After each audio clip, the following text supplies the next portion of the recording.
রেখেছেন, আমরা আশঙ্কা করতাম হয়তো তিনি আর রোজা ছাড়বেন না। সুবহানাল্লাহ বলেন। সাহাবায়ে কেরামরা আশঙ্কা করতেন, নবীজি এমন ভাবে রোজা পালন করতেন, আশঙ্কা করতেন যে হয়তো রোজা ছাড়বে না। হাদিস শরীফের ভাষায় পরামর্শ দিয়েছেন, রজব মাস আসলে তোমরা, রজব মাস যখন পাবে, এই রজব মাসের মধ্যে তোমরা বীজ বপন করবে। শাবান মাস আসলে তোমরা এই ক্ষেতের মধ্যে, বীজের মধ্যে পানি সেচ করবে, পানি দিবে। কারণ আমরা বীজ রোপণ করলে কি দিতে হয়? পানি দিতে হয়। পানি না দিলে ফলমূল ধরবে? কখনো ধরবে না। আর যখন রমজান মাস আসবে, ওই গাছের মধ্যে, ওই বীজের মধ্যে ফলমূল থাকবে। রমজান মাস আসলে তোমরা, আমার উম্মত, তোমরা তখন তোমাদের মাসকে তোমরা পাবে। ওই বীজ, যেই বীজ বপন করেছিল তোমরা, সেই বীজ খাওয়া শুরু করবে। সুবহানাল্লাহ। তাহলে এই মাস কোন মাস? রমজান মাস। তাহলে আমরা আজকে এমন একটি মাহফিলে সমবেত হয়েছি, যে মাসের মধ্যে, যে মাসকে আমার নবীজি বলেছেন ওয়াশাবান শাহরি, নিজের দিকে ইঙ্গিত করে বলেছেন এই শাবান মাস আমি নবীর মাস। এই মাসের মধ্যে আমরা উপস্থিত হতে পেরেছি, আলহামদুলিল্লাহ। প্রিয় হাজরিনে কেরাম, আমি ইশারা করব, রজব মাসে আমরা বড় একটি দিন আমরা অতিবাহিত করেছি, সেটা হচ্ছে মেরাজুন নবী সাল্লাল্লাহু আলাইহি ওয়াসাল্লাম। জশ্নে মেরাজুন নবী সাল্লাল্লাহু আলাইহি ওয়াসাল্লাম। পৃথিবীর মধ্যে, বিশেষ করে আমাদের বাংলাদেশের যে সংস্কৃতি, আমাদের দেশে অসংখ্য অগণিত মাহফিল হয়, হয় কিনা? আলহামদুলিল্লাহ বলে মাহফিল হয়, কিন্তু জশ্নে মেরাজুন নবী সাল্লাল্লাহু আলাইহি ওয়াসাল্লাম মাহফিল হয় না। মাহফিল হয় ঠিক আছে, বিভিন্ন নাম দেয়, মাহফিলের নাম দিয়ে দিয়ে মাহফিল করে, কিন্তু জশ্নে মেরাজুন নবী সাল্লাল্লাহু আলাইহি ওয়াসাল্লাম উদযাপন করে না। কারণ জশ্নে মেরাজুন নবী সাল্লাল্লাহু আলাইহি ওয়াসাল্লাম উদযাপন করলে আমার নবী যে নূরুন নবী, সেটা প্রমাণিত হয়ে যাবে। সুবহানাল্লাহ। কারণ আমাদের এক শ্রেণী ভাইয়েরা বলেন নবীজি নূর নয়। নবীজি কি নয়? নূর মানে না, মানতে তাদের সমস্যা। এক শ্রেণীর ভাইয়েরা আমার নবীজিকে হাজের নাজের মানতে সমস্যা তাদের। নবীজি হাজের নাজের, ঠিক কিনা? মেরাজুন নবীর আলোচনা করলে নবীজি হাজের নাজের, সেটা কি হয়ে যাবে? প্রমাণিত হয়ে যাবে। এটার জন্য এই মেরাজুন নবী যদি আলোচনা করে, এই যে সারা জীবন মানুষদেরকে ধোঁকা দিয়ে মানুষদেরকে গুমরা করেছেন, সেটা মেরাজুন নবীর আলোচনা করলে ধরা খেয়ে যাওয়ার সম্ভাবনা আছে, ঠিক কিনা? তারা যে চুরি করেছেন, সেই কথা কি হয়ে যাবে? প্রমাণিত হয়ে যাবে।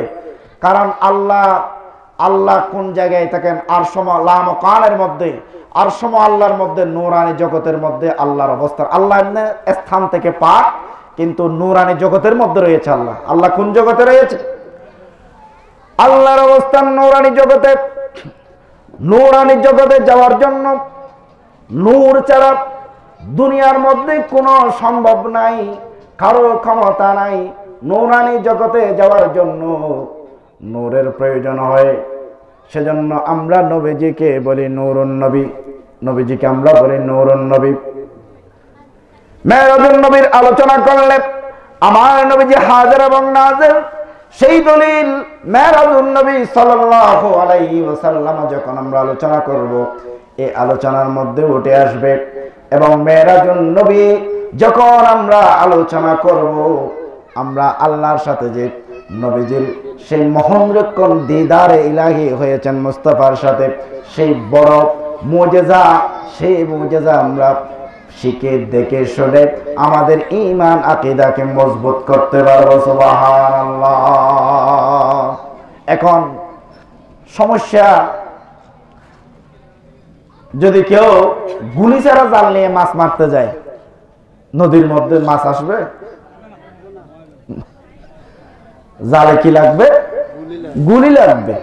তো কেউ যদি বলে আমরা কোরআন হাদিসে পাই নাই, হুজুর কোরআন হাদিস তো পড়েন নাই, কোথায় পাবেন? না পড়লে কোথায় পাবেন?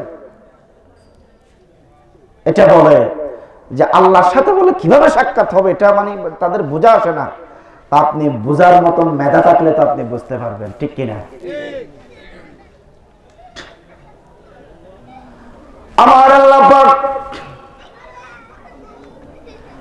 আবু জাহেলের শানে আয়াত নাযিল করেছেন, আবু লাহাবের শানে আল্লাহ পাক আয়াত নাযিল করেছেন, বিশ্বের সমস্ত কাফেরের শানে আল্লাহ পাক আয়াত নাযিল করেছেন। আমার নবীজিকে আল্লাহ বললেন, হে আমার হাবিব, আপনি এত কষ্ট করবেন না, আপনার এত টেনশন পেরেশানি নেওয়ার কোনো দরকার নাই। আপনি মৃতদেরকে আপনি যত ওয়াজ করেন, যারা মৃত, যারা মরা, আপনি তাদেরকে কখনো কোনো ওয়াজ শোনাইতে পারবেন না। আমার আল্লাহ পাক পবিত্র কালামে পাকের ভাষায়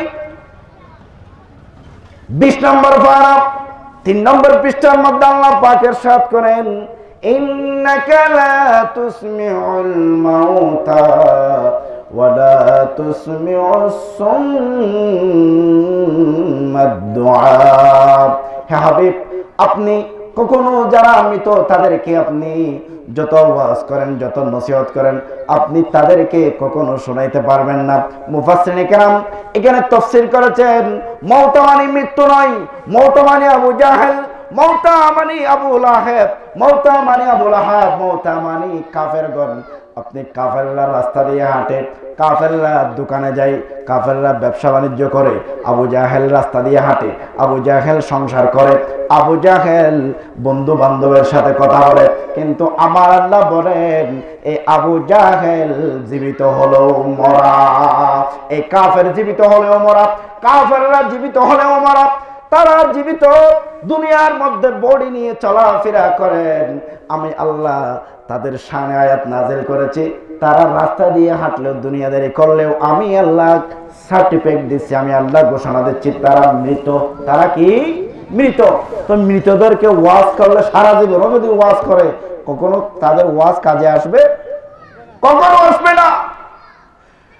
আল্লাহ পাক 2 নম্বর পারার 2 নম্বর পৃষ্ঠায় বলে দিলেন, ওয়ালা তাকুলু লিমান ইউকতালু ফি সাবিলিল্লাহি আমওয়াত বাল আহইয়াউ ওয়ালাকিন লা তাশউরুন।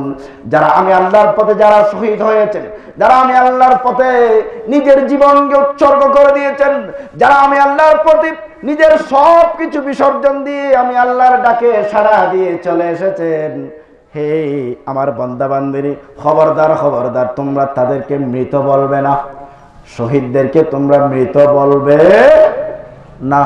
শহীদদেরকে কি বলবে না? মৃত বলবে না। দুনিয়ার মানুষ, দুনিয়ার রীতি, ও মুসলমান ভাইয়েরা, যারা শাহাদাত বরণ করেছে, আল্লাহর রাস্তায় নিজের জীবনকে উৎসর্গ করে দিয়েছে, আমরা দেখেছি তাদের রূহ বের হয়ে গেছে, তাদের দাফন কাফন হয়েছে, তাদের জানাজা নামাজ হয়েছে, আমরা দেখি তাদেরকে, আমরা দাফন করে ঘরের মধ্যে চলে আসলাম, তাদেরকে আর দেখি না। কিন্তু আল্লাহ বলেন তোমরা তাদেরকে মৃত বলতে পারবে না। সুবহানাল্লাহ বলেন না। আর ওদিকে কাফের হাঁটে, আবু জাহেল রাস্তা দিয়ে হাঁটে, সংসার করে, বউ বাচ্চা আছে, সবকিছু আছে, কিন্তু আল্লাহ বলেন সে মৃত। সে কি? ওদিকে মরে গেছেন, কবরে ঢুকে গেছেন। আল্লাহ বলেন তুমি মৃত বলতে পারবে না। কি বলবো? বাল আহইয়া, বরং তারা জীবিত। ওয়ালাকিন লা তাশউরুন, তোমার দুনিয়াবি যে জ্ঞান আছে, তোমার যে উপলব্ধি আছে, সেই উপলব্ধি দ্বারা তুমি বুঝতে পারবে না তারা কিভাবে জীবিত। সুবহানাল্লাহ বলেন। তারা কিভাবে জীবিত সেটা তুমি, এটা বিষয়, সেই রহস্য খোঁজার চেষ্টা তুমি করো না, তুমি সেটা খুঁজলেও পাবে না। এটা আমি আল্লাহ বলে দিচ্ছি, তুমি খুঁজলেও পাবে না। এই আয়াতে বলেছেন না বলার জন্য, আল্লাহ সেটা আরেক জায়গায় বলে, সূরা আল ইমরানের মধ্যে আরেক জায়গায় বলে দিচ্ছেন, ওয়ালা তাহসাবান্নাল্লাযীনা কুতিলু ফি সাবিলিল্লাহি আমওয়াতা বাল আহইয়াউন ইনদা রাব্বিহিম ইরযাকুন। খবরদার খবরদার, আমি এক আয়াতে বলেছি তোমরা বলবে না, আমি এই আয়াতে কারিমার মাধ্যমে জানিয়ে দিচ্ছি তোমরা বলবে না। শুধু তাই নয়, তোমরা তাদেরকে মৃত বলেও ধারণা করতে পারবে না, ধারণাও আনতে পারবে না। ধারণা পর্যন্ত তোমরা আনো না, তাহলে আমরা কি করব?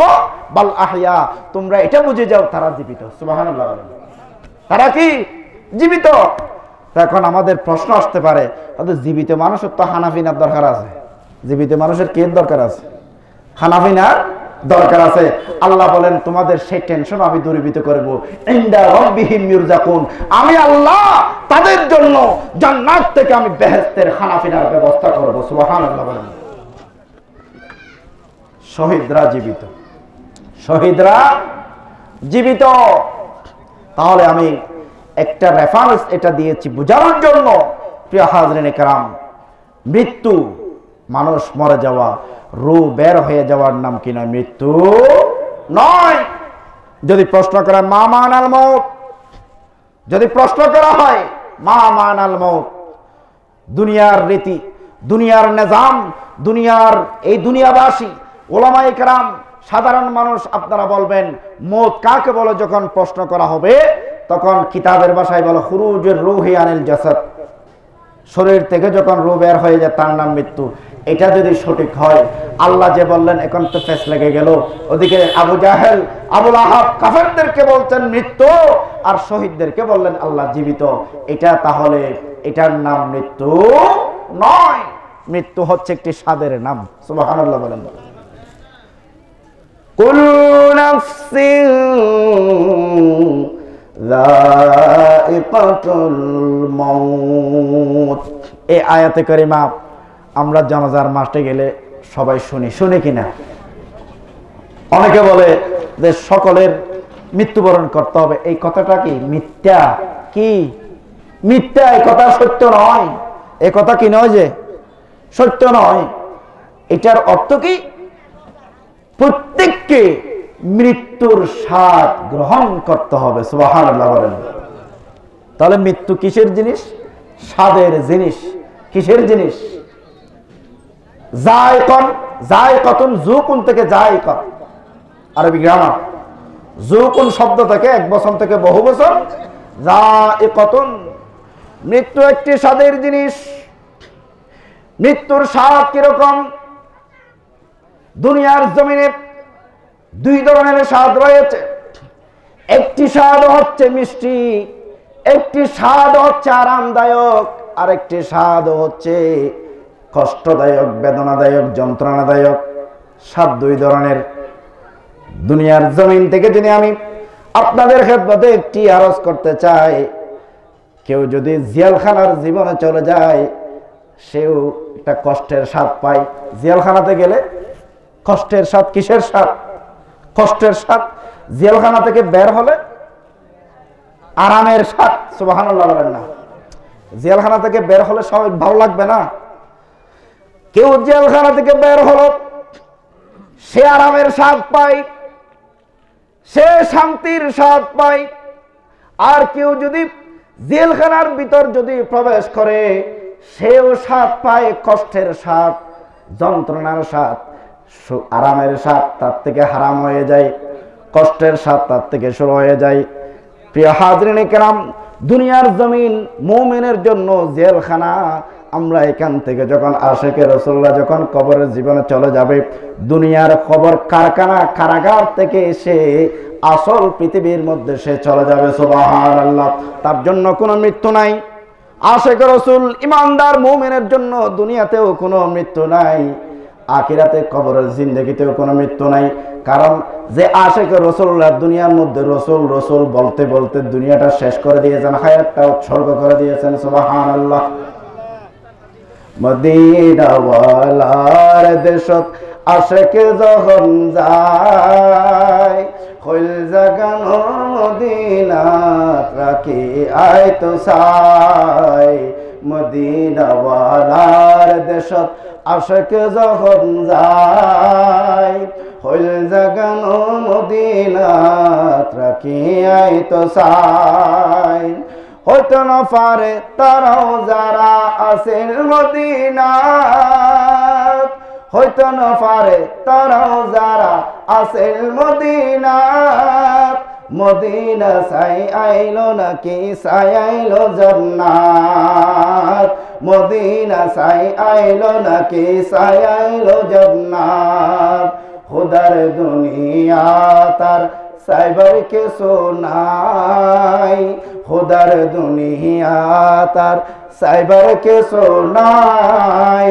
হল জাগানো মদিনাত রাখি আয় তো সাই ঠিক কিনা লাওয়ারিস গুনাহগার হাসরের মাঠত লাওয়ারিস গুনাহগার হাসরের মাঠত রহমতের চাদর যখন মুস্তাফার আতত রহমতের চাদর যখন মুস্তাফার আতত হরে যাইব উম্মত ওয়ালা উম্মত ফেলাই হরে যাইব উম্মত ওয়ালা উম্মত ফেলাই হইল জাগানো মদিনাত রাখি আয় তো সাই মদিনাওয়ালার দেশত আশিক যখন যায় হইল জাগানো মদিনাত রাখি আয় তো সাই সুবহানাল্লাহ বলেন না কলিজাটা আমাদের কোথায় মদিনায় আমরা যদিও বা আমাদের দেশে বাংলাদেশে আমরা পড়ে থাকি যেখানেই থাকি না কেন আমাদের জীবনটা উৎসর্গ করেছি মদিনাওয়ালার জন্য ঠিক কিনা প্রিয় হাজিরিনে কেরাম দুনিয়ার জমিনে আমরা আশিক রাসূলরা যারা ঈমানদার যারা আল্লাহ এবং রাসূলের জন্য দুনিয়ার জীবনকে উৎসর্গ করেছেন সুখ শান্তি সব বিসর্জন দিয়েছেন আমার রাসূলের জন্য পাগল হয়েছেন কবরের মধ্যে তারা যখন কবরের জিন্দেগিতে যাবে তারা যাওয়ার সাথে সাথে আমার নবীজি কবরের মধ্যে তাশরীফ আনবেন সুবহানাল্লাহ কারণ কবরের মধ্যে যেই নবীর জন্য দুনিয়ার মধ্যে আমরা এত কটু কথা শুনেছি মানুষের টিটকারি সহ্য করেছি কিনা টিটকারি করে আশিক রাসূল বললে কি করে টিটকারি করে পাগল বলে রাসূল পাগল এটা আমাদের জন্য অলংকার সুবহানাল্লাহ বলেন আশিক রাসূল যদি কেউ আমাদেরকে বলে এই কথার দ্বারা আমরা কি হই না রাগান্বিত হই না আমরা পেরেশান হই না এটা আমাদের জন্য শাহাদাত সাক্ষী হয়ে যায় সুবহানাল্লাহ বলেন তাহলে আমি যেটা বোঝাতে চেয়েছি কবরে যাওয়া দুনিয়াটা আর দুনিয়া সিজনুল মুমিন এই দুনিয়াটা মুমিনের জন্য কি কারাগার কারাগার থেকে বের হয়ে কবরে গেলে সে কারাগার থেকে বের হয়েছে সে যে স্বাদ সে পেল কুল্লু নাফসিন যায়কাতুল মাউত তার মওতের স্বাদ মৃত্যুর স্বাদ হবে শান্তিময় মৃত্যুর স্বাদ হবে সুখীময় মৃত্যুর স্বাদ হবে আনন্দদায়ক আর যে বদকার আর যে গুনাহ করেছেন পাপ করেছেন দুনিয়ার জীবনে নাফরমানি করেছেন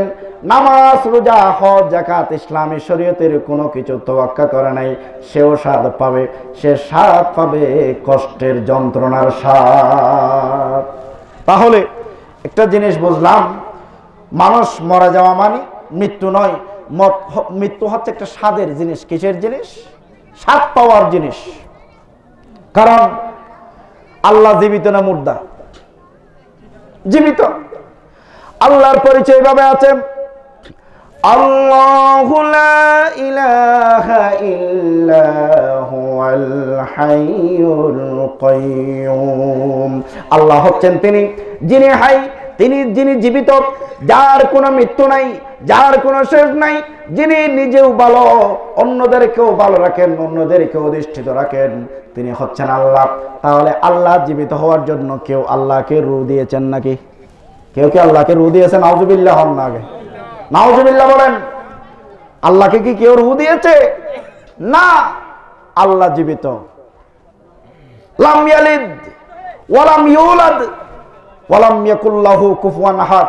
আল্লাহ কারো কাছ থেকে জন্ম গ্রহণ করেন নাই, আল্লাহ কাউকে জন্ম দেন নাই, আল্লাহর মতো দুনিয়ার মধ্যে কেউ নাই।